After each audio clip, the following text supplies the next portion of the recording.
Okay, so today we'll continue again with our unit number 1, which is Introduction to Engineering Risk and Uncertainty and Risk Methods. So the first topic we've already discussed. Now the second one is Introduction to Engineering Uncertainty Modeling. So a central role for engineers is to provide basis for decision making in regard or in relative to the cost efficient safeguarding of personnel, environment and assets in situations where uncertainties are at hand. So the main role of any engineer in the case of uncertainty or in the case of decision making, it is basically related to the cost efficient safeguarding, that is protecting the personnel, that is our personal property or assets, environmental assets and assets in situations where uncertainties are at hand. So a classic example that I have cited here is the decision problem of choosing the height of a dike. So we know what is a dike. This is a dike and somewhat flooding occurs if the dike's height is short. So if the height is short, flood will take place. But if we increase the height of a dike, the flood cases are lessened. So here the example for decision, like in a problem of a dike, how you can do or how you can decide on the problem. We'll discuss that. So the rise of dike flooding can be reduced, as I mentioned, by increasing the height of the dike. However, due to the inherent natural variability in the water level, a certain probability of dike flooding in a given reference period will always remain.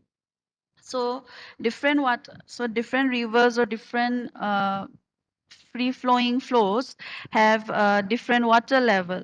So obviously if the water levels are different, their variability or the probability of even flooding is also different.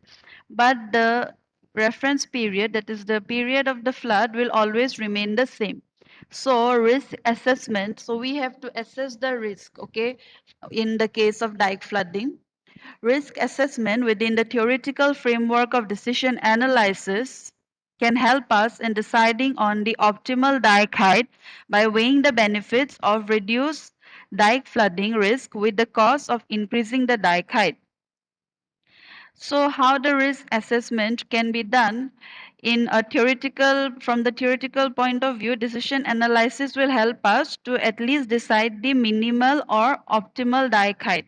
How it is decided? By weighing the benefits of reduced dike flooding along with the cost of increasing the dike height. So however, a prerequisite for the risk assessment is that prerequisite for the risk assessment means for assessing the probability of dike flooding are established, and this in turn requires that a probabilistic method probabilistic model for the future water level is also available at the same time.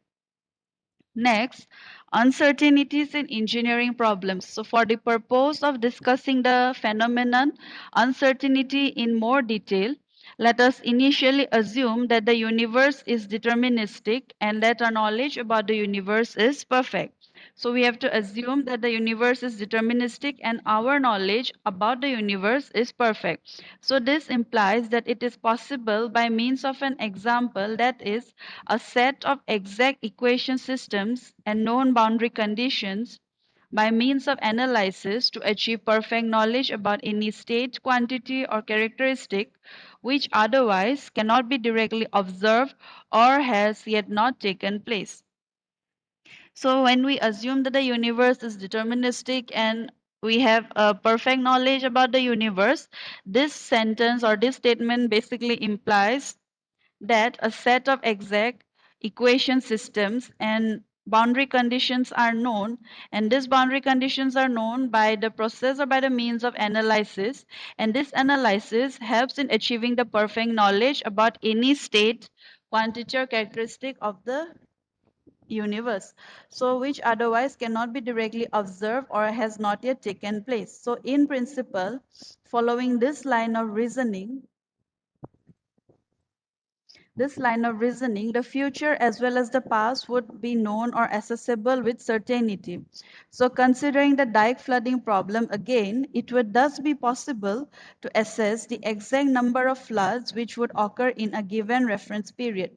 So the dike flooding problem can be considered as to assess the risk by taking or assuming the exact number of floods with the previous record which would occur in the given time period. That is the frequency of the floods. In short, the frequency of floods should be determined for a given dike height, and an optimal decision can be achieved by cost-benefit analysis. About cost-benefit analysis, we'll study in our upcoming classes.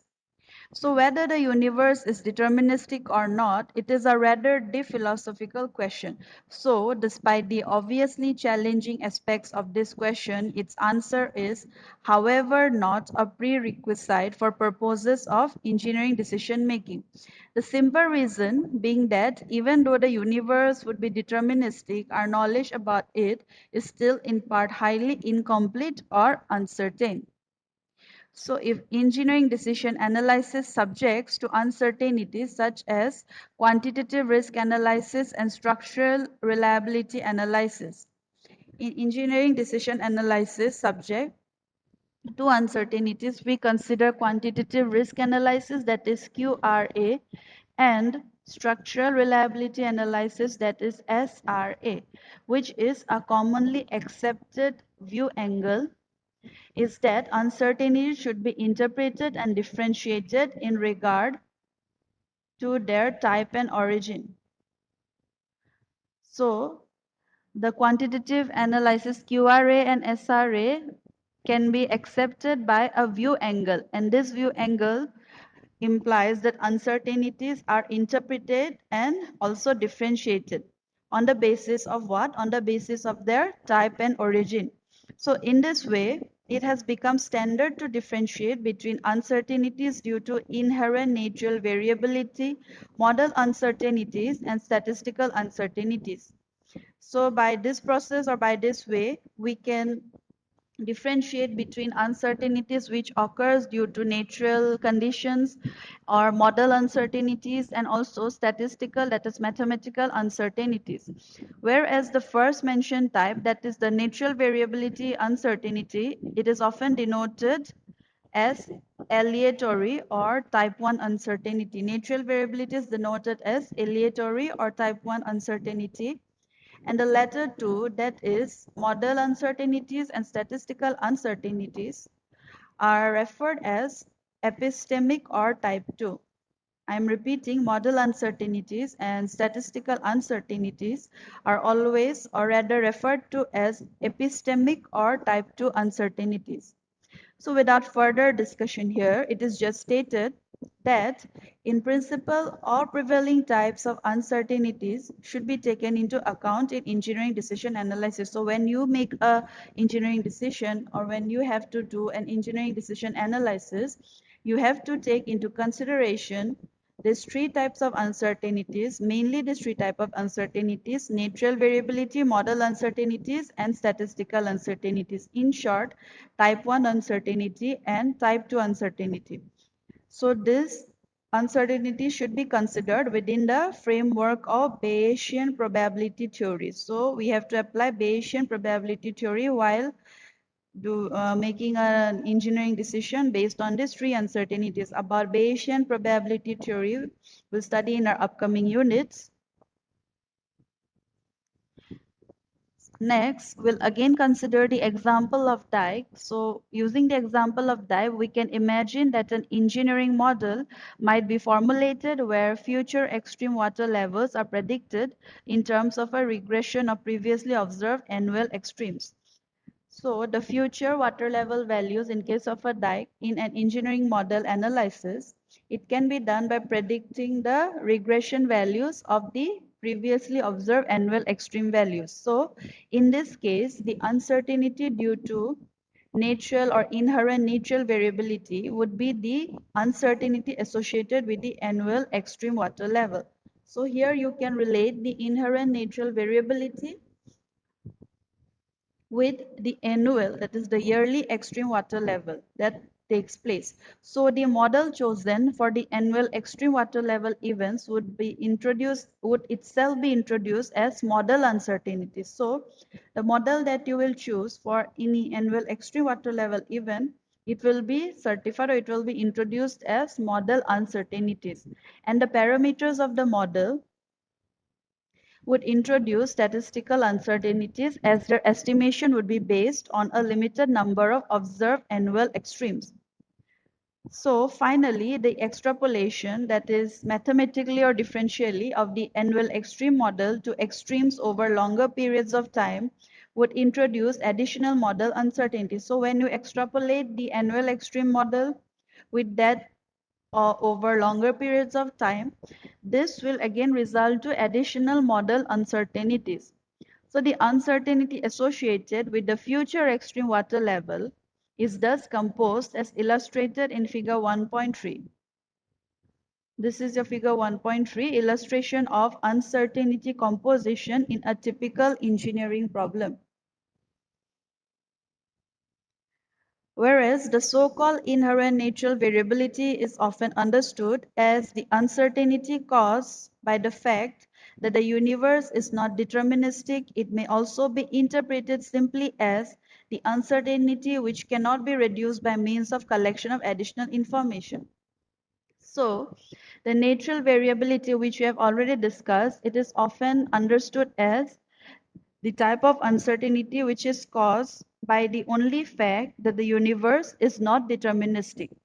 And it can also be interpreted simply or in simple words as the uncertainty which cannot be reduced by means of the collection of, we cannot reduce this uncertainty by collecting any additional information or data. So it is seen that this definition implies that the amount of uncertainty due to inherent natural variability depends on the models applied in the formulation of the engineering problem. So uncertainty amount due to natural conditions, it depends on the formulation models that we took earlier. As I have explained earlier, the uncertainty models for formulation of the engineering problem will be considered as the amount of uncertainty for natural variability problems. So presuming or assuming that a refinement of models corresponds to looking more detail at the problem at hand, one could say that the uncertainty structure influencing a problem is scale dependent. So here in this figure, as you can see, figure 1.3, it is an illustration of uncertainty composition in a typical engineering problem. So, okay, the first one, that is the type 1, aleatory uncertainty, that is natural variability uncertainty. In this type, you'll see the first will observe the annual extreme water values as mentioned. After observing the annual extreme water levels, we'll see the model for annual extremes. Okay, so once we decide the model for annual extremes, we go to do regression model or form regression model to predict the future extremes. Why do we create a regression model? In order to predict the future extreme water level that may occur. So this and after regression model calculation, we'll see the predicted future, which I have already said, predicted future extreme water level will be determined. So this model of annual extreme and regression model of predict future extreme comes under type 2 uncertainty, which is epistemic uncertainty. This diagram is important. So having formulated a model for the prediction of future extreme water levels, as mentioned in the diagram, and taking into account the various prevailing types of uncertainties, that is the type of uncertainty which may occur, the probability of flooding within a given reference period can be assessed. So how long or how much level will the flood take place will be assessed, or it can be assessed. And just as in the case of a deterministic and perfectly known universe, a decision can be made on the optimum dike height based on a cost benefit assessment. So this universally decision that we have to take based on the optimum dike height, the minimum dike height that has to be given for a dike, flood dike, it will be based on a cost benefit assessment. It is interesting to notice that the type of uncertainty associated with the state of knowledge has a time dependency. Time dependency is a very important factor in case of uncertainties. So following figure 1.4, this is your figure 1.4 illustration of the time dependence of knowledge. Following figure 1.4, it is possible to observe an uncertain phenomenon when it has occurred. In principle, if the observation is perfect without any errors, the knowledge about the phenomenon is perfect. So observation without any errors, so that phenomenon is considered to be perfect. The modeling of the same phenomenon in the future, however, is uncertain as this involves models subject to natural variability, model uncertainty, and statistical uncertainty. Sorry. So this perfect phenomenon may not be perfect in the later or in the future stages because of the two types of uncertainties that we have already studied, elicitory uncertainty and epistemic uncertainty. So often, but not always, the models available to tend to lose their precision rather fast, so that phenomenon lying just a few days or weeks ahead can be predicted only with significant uncertainty. So an extreme example of this concerns the prediction of the weather. Here you can see the weather prediction. It is given as an example for illustration of time dependence of knowledge. In the past time, the future time, and the present time. Time scale and knowledge scale. Observation may be 100% in the past, but in the future, the prediction may not be 100% because the model may change, the precision may change. That is, as you can see, tend to lose their precision rather fast. And this precision gets lost within just a few days or weeks, depending upon the situation. So the above discussion shows another interesting effect, namely that the uncertainty associated with a model concerning the future transforms from a mixture of aleatory and epistemic uncertainty to a purely epistemic uncertainty when the model phenomenon is observed. So this transition of the type of uncertainty has a significant importance because it facilitates that the uncertainty is reduced by utilization of observations, that is known as updating. So this is all for this lecture. Now you can give your attendance now in the chat box. Thank you.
Those who have given their attendance can leave. Thank you.